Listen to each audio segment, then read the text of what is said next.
Hi, this is called Itman from one of my projects on Douglas Road. If you remember, this one was delayed a little bit owing to the planning permission. Now we're full speed ahead with the extension nearly complete and the dormer screen complete. So let me show you a little bit around, and as you can see, we've dug out the front drive ready for a driveway, and the place is starting to finish off with all the construction work really. So let me show you a little bit inside. Okay, so here we have quite a few en-suites being made. All my workers are full-time at plumbing. All the stud work's been complete, all the electrics are in the whole house. So as you can see, there's just tons of materials everywhere, and let me show you upstairs. Okay, so this was once the extension that we had a lot of trouble with. As you can see behind me, just there, with the width of that is pretty much 3.5 meters, and I don't know whether you can see just down the side there, whoops, it's a 9-meter extension, massive extension, and up above there is the dormer, which is now starting to take some shape. Well, I started at the back, doesn't matter, we'll go up in a sec and I'll show you. Generally speaking, we've had teams of 8 or 9 people on site, 4 or 5 doing stud work and sellotex in the dormer, plastering, putting up boards. It's just chaotic, but this is the way it goes. It's a lot of work. To be fair, they're doing an immaculate job.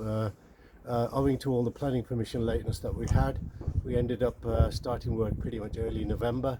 So in about a month, just a month and a half, we've really stepped up the game, and the more builders you have on site, the more careful you've got to be.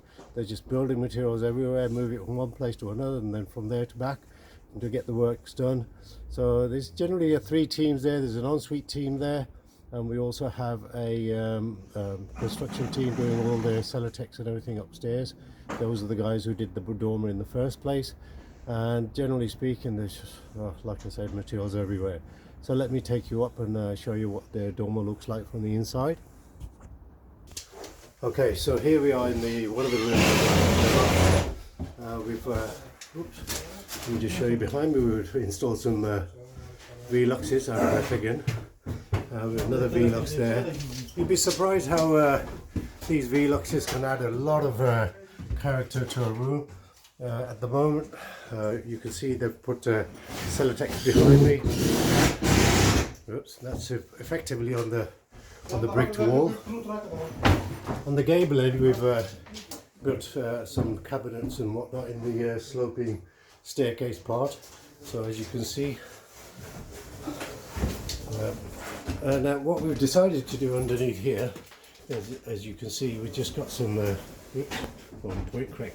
just some sellotex going down the length, and all this becomes usable space, even though it's not required. Normally we cap it off at 1.25 meters, which is about over here, vertically down. Now, fair enough, it is usable, it isn't usable, but if people can put their luggage, their bits and bobs underneath that void, well, it's still usable in a way, indirectly. So let me show you around a bit more. Okay, so this is where all of the sellotex in the ceiling is being installed, just above here. As you can see, we've got fire points, we've got electrics.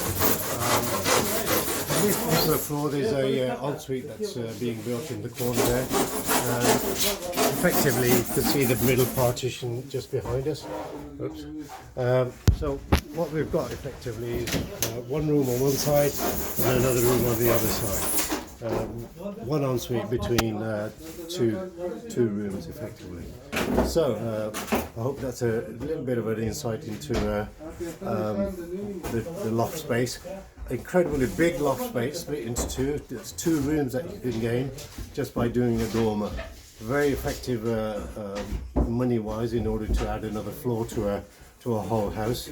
If you remember, we dropped the floor by 18 inches on this particular occasion, and so far it's worked out immaculately well. So this started to look finished. I'll post another video later about when it's all complete. See you later.